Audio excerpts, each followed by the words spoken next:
रायगड जिल्ह्यातील महाड नगर परिषदेच्या निवडणुकीदरम्यान घडलेल्या आणि मोठ्या प्रमाणात गाजलेल्या राहाडा प्रकरणात काल एक महत्त्वाची घडामोड घडली।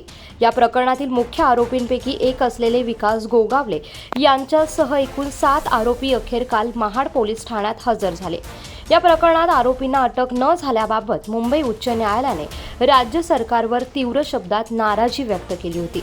या प्रकरणात विकास गोगावले यांच्यासह त्यांचे पुतणे महेश गोगावले तसेच इतर आरोपींवर देखील गुन्हे दाखल करण्यात आले आहे।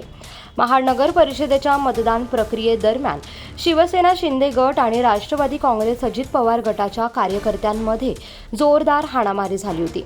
या प्रकरणातील सर्व आरोपींना महाड न्यायालयामध्ये हजर करण्यात आले असताना न्यायालयाने त्यांना 2 दिवसांची पोलीस कोठडी सुनावली आहे।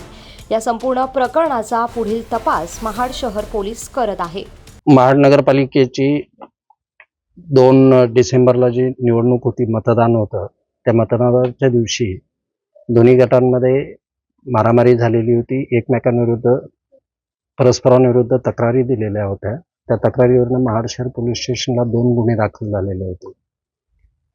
त्या गुन्ह्यामध्ये यापूर्वी दोन्ही गुन्ह्यांमध्ये 3 आरोपी अटक केले गेलेले होते। आज CR नंबर 178 जो आहे त्याच्यामध्ये 8 आरोपी हजर झालेले आहेत पोलिसांच्या पुढे आणि 179 मध्ये 5 आरोपी हजर झालेले आहेत।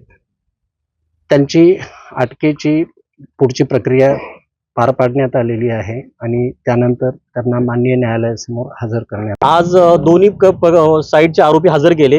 मी विकास गोगावलेकडून मी स्वतः आणि भिसे वकील जे आहेत त्या मी वकीलपद दाखल केलं। आमचे 1 ते 8 आरोपी हजर झालेले। त्याप्रमाणे पोलिसांची मागणी पण 2 दिवसाचा PCR जो परवापर्यंत दिलेला आहे आणि दुसरे आरोपी जे हजर केले त्यामध्ये पण 2 दिवस PCR दिलेला आहे दोन्ही केसमध्ये।